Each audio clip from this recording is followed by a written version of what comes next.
Welcome back to the deep dive.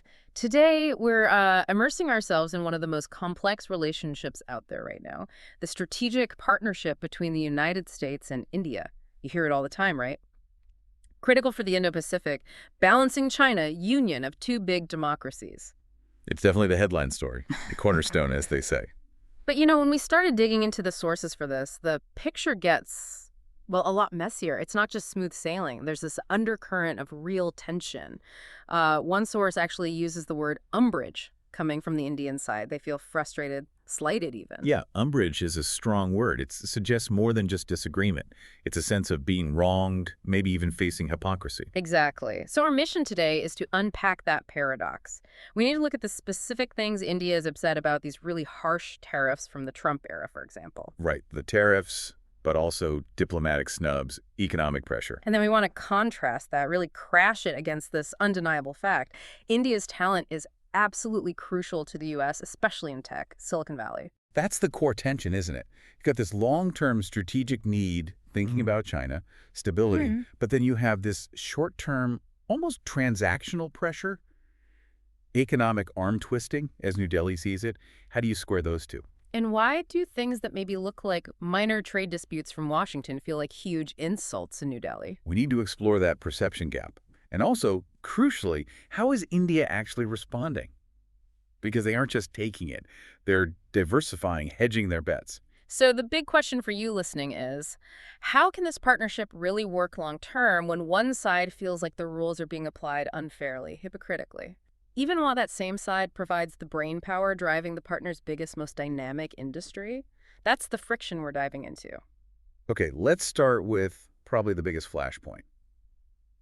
These punitive trade measures. Yeah, the tariffs, and we're not talking small numbers here. No, our sources are clear. Proposed, sometimes implemented, tariffs on Indian goods were incredibly steep, like up to 50% in some cases. 50%. Yeah. That's not a negotiation tactic. That's designed to inflict pain. Right. India definitely saw it that way. Not as fair trade, but as the U.S. using trade like a weapon, a blunt instrument. The goal seemed pretty clear from India's perspective. Force their hand on energy policy, trade choices, basically tell them what to do. And the justification the U.S. gave, that's where it gets really interesting. Well, part of it was framed as reciprocity, essentially punishing India for continuing to buy Russian oil after the invasion of Ukraine. The logic being, you buy Russian oil, you fund their war machines, so you face consequences in your relationship with us. Seems simple on the surface. Superficially simple, yes. Yeah. But dig a little deeper, and the whole thing starts to unravel, both legally and morally. We really need to spend a moment on this legal absurdity, because it's key to understanding why India was so outraged. Absolutely. Because when these tariffs were being put together, a big chunk of that 50% specifically, a 25% portion, had already been ruled illegal by U.S. courts. Wait, so a U.S. court had already said you can't do this? Essentially, yes. The ruling indicated that applying that specific 25% tariff level under the legal authorities they were citing, like Section 232 for national security. Right. Well, the justification just wasn't sufficient, or it was improperly applied to the specific Indian goods in question.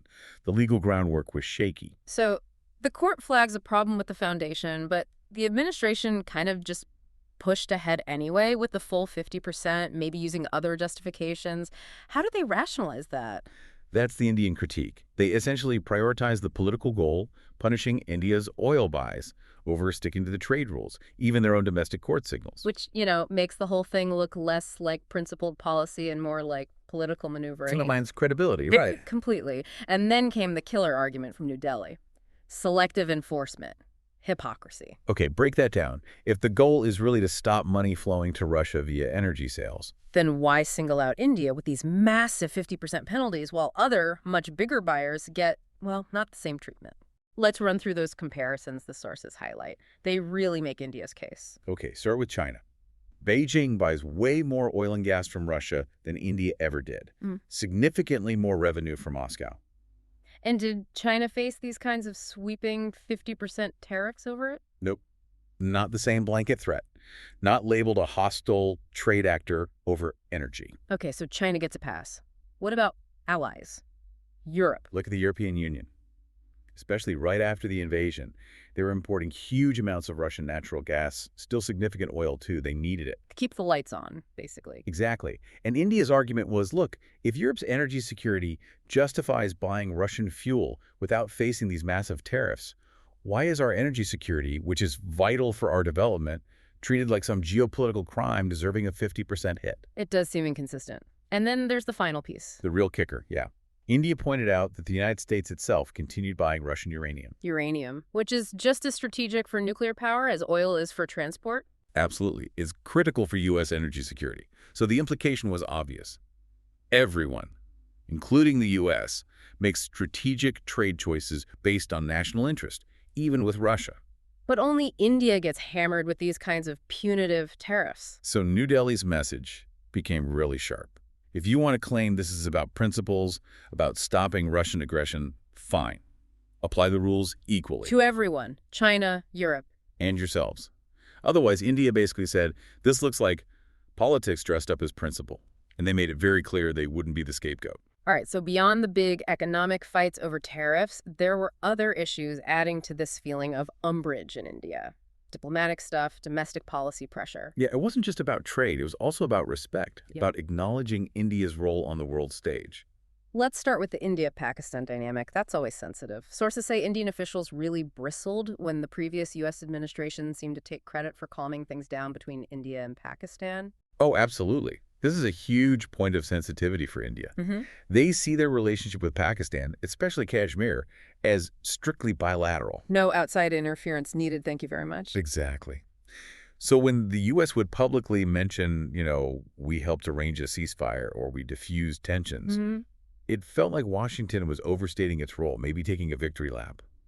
But worse, it minimized India's own actions and decisions. It frames India like a kid needing supervision from the grown-up superpower. Precisely. For a country like India, with ambitions for a bigger global role, maybe even a UN Security Council seat, that kind of framing is more than just annoying. It feels like a put-down. And wasn't this happening around the same time the U.S. was also making nice with Pakistan's military leadership? That definitely compounded the feeling. Seeing high-level meetings in Washington with the Pakistani military chief, hearing favorable comments about Pakistan. While India felt maybe its own security concerns weren't getting the same priority. Right. It raised fears in New Delhi of going back to that old Cold War balancing act, where the U.S. treated India and Pakistan as somewhat interchangeable pieces on the chessboard. It made India feel like maybe its strategic worries, terrorism, China on the border were being pushed aside for whatever short-term goal the U.S. had, maybe related to Afghanistan. Yeah, it creates this sense of being a conditional partner. Values sometimes, ignored other times. That doesn't build deep trust. Okay, let's pivot to something that hit closer to home for many Indians. The H-1B visa issue. Ah, yes. The H-1B crunch. This directly linked Washington policy to the lives and careers of potentially millions of Indians. What exactly happened? There was a big fee hike. A sweeping hike in the application fees for H-1B visas. Yeah. Enough to make it really tough, especially for smaller tech companies, maybe startups, to afford bringing in talent. And since Indian professionals get the lion's share of H-1Bs globally, it disproportionately hit them. It wasn't just a regulatory tweak. It felt like a direct tax on Indian talent trying to come to the U.S. And India raised concerns. Immediately. They flagged potential humanitarian consequences. Think about it. This affects not just new hires, but families. People trying to renew their visas, the stability of tech cooperation. And you can imagine the political heat back in India. Intense pressure. From families affected, from the powerful tech industry lobby, from the diaspora. The Indian government had to push back diplomatically. They had to look like they were defending their citizens. Which brings us nicely to this whole issue of domestic politics in India really constraining what they can agree to, especially on trade. Absolutely. The U.S. is always pushing India to open up its markets more, liberalize key sectors. And the prime example, the real political landmine, is agriculture. Why is agriculture such a third rail in Indian politics? Because it's huge, not just economically, but socially, culturally. Farmers are a massive, incredibly organized voting bloc. So any hint of opening up the market to, say, cheaper U.S. farm imports, or cutting subsidies for Indian farmers, it's instant political dynamite. Protests, parliament grinds to a halt, media goes into overdrive. It creates the situation where the Indian government, Modi's government included, basically has to take a tough stance against U.S. pressure on agriculture. They simply can't afford politically to look like they're caving to American demands, especially if it's seen as hurting farmers. They need to project strength domestically on this. So U.S. pressure tactics on agriculture actually force the Indian government into a defensive, resistant posture just to survive politically at home. It's a perfect example of how aggressive tactics can backfire, leading to gridlock instead of agreement. Yeah. A lose-lose for the relationship. Okay, so we've got these tariffs, the H-1B issues, the diplomatic stuff. It's not just one thing, it's an accumulation. It builds a narrative, yeah. So let's unpack the bigger picture. What does all this friction, this transactional approach, actually do to the U.S.-India strategic relationship? Especially thinking about the big goal, balancing China. I think the single biggest casualty is long-term trust. That's the foundation, right? For years, the story has been strategic convergence. Indo-Pacific stability, military cooperation, China. Exactly. India knows the U.S. needs it for that, and Washington says so constantly in its strategy papers. But Then, when the U.S. pulls out the economic hammer, these coercive tariffs, punishing India over energy choices that India sees as vital, it sends a different message. it completely undermines the trust. India starts thinking, okay, does Washington see us as a genuine long-term strategic ally, or just a useful tool they can pressure when it suits their immediate needs? That inconsistency must be incredibly damaging. How can you plan long-term alignment defense supply chains with a partner who might slap you with a 50% penalty tomorrow because of their own domestic politics? That's the core uncertainty it creates. If the U.S. does this to us now over energy, what stops them from doing it later over something else? Maybe restricting access to critical military tech, blocking sensitive goods. It makes aligning with the U.S. feel less like a stable partnership and more like a risky bet. Right. Think about defense procurement. Why would India ditch reliable Russian suppliers they've trusted for decades, for American systems, if that American supply chain could just be turned off or taxed into oblivion whenever Washington feels like it? The risk feels too high. It's corrosive uncertainty. And politically back home, the Indian government cannot be seen to be buckling under what they perceive as U.S. bullying. So they have to stand firm. They have to. Yeah. And their main response, strategically, is diversification. Okay, but isn't that risky too? Diversifying takes time, costs money, building new supply chains, finding new defense partners. Doesn't that slow down the modernization India needs now to counter China? It's a really sharp point. Yeah. Yes, it is expensive and it takes time. But the calculation India seems to be making based on these sources is that the long-term risk of being overly dependent on an unreliable U.S. is even greater than the short-term cost of diversifying. So pay now to avoid being vulnerable later. Essentially. And diversification means actively spreading their bets, not putting all their economic and strategic eggs in the American basket. What does that look like in practice? Well, pushing hard for stronger ties with the European Union, stable trade there. Deepening partnerships with key Middle Eastern countries like the UAE and Saudi Arabia for energy and investment. Okay. Building up supply chain alternatives with ASEAN nations. And militarily, making sure they source key defense equipment from multiple places, France, Israel, maybe even still some select Russian gear, so they're never beholden to just one supplier, especially one perceived as volatile. So the irony is, by using short-term pressure tactics, the U.S. might actually be pushing India towards greater strategic independence. Which is the exact opposite of what the U.S. needs for its long-term China strategy. It potentially weakens the very alignment it seeks to build. All right, let's completely shift focus now, away from geopolitics, tariffs. Let's talk technology, because this is where the contradiction just becomes glaring. Yeah, this is where the narrative flips dramatically. The sources we looked at talk about this MAGA fantasy, the idea, the sort of nationalist talking point, that India somehow needs the United States, that it's dependent. Right, that Indians are somehow benefiting disproportionately from American generosity or opportunity. But the reality, the source argues it's the complete opposite. America's crown jewel, its most dynamic industry globally, technology, would collapse without Indian talent. It's a provocative statement, but the argument is strong. The analysis basically says, take Indians out of the equation. The engineers, the founders, the managers, the VCs, and Silicon Valley becomes a hollow shell. Wow, hollow shell. The line that really stood out was, no Indians, no Silicon Valley, plain and simple. It argues it's that fundamental. And this isn't just about numbers, about filling coding jobs, right? It's about leadership. Absolutely. It's systemic leadership. Yeah. Vision, driving innovation at the highest levels. The Microsoft example they use is just Stunning. It really illustrates the point. When Gates and Ballmer stepped down, Microsoft was huge, sure, maybe worth $200 billion. Solid company. Then Satya Nadella, born in India, takes over. And under his leadership, Microsoft pivots massively cloud, Yeah, AI, and its value skyrockets towards $3 trillion. $3 trillion. That's not just managing things well. That's transformative leadership, creating immense wealth and technological power. An unbelievable impact from one individual. And he's not alone. That's the crucial thing. He's not some outlier. Right, the list goes on. Sundar Pichai at Alphabet Google. Arvind Krishna running IBM, a foundational American tech company. Shantanu Narayan redefining Adobe. These aren't just participants. They are leading the absolute giants of American tech, the engines of its global economic power. So you have this incredible disconnect.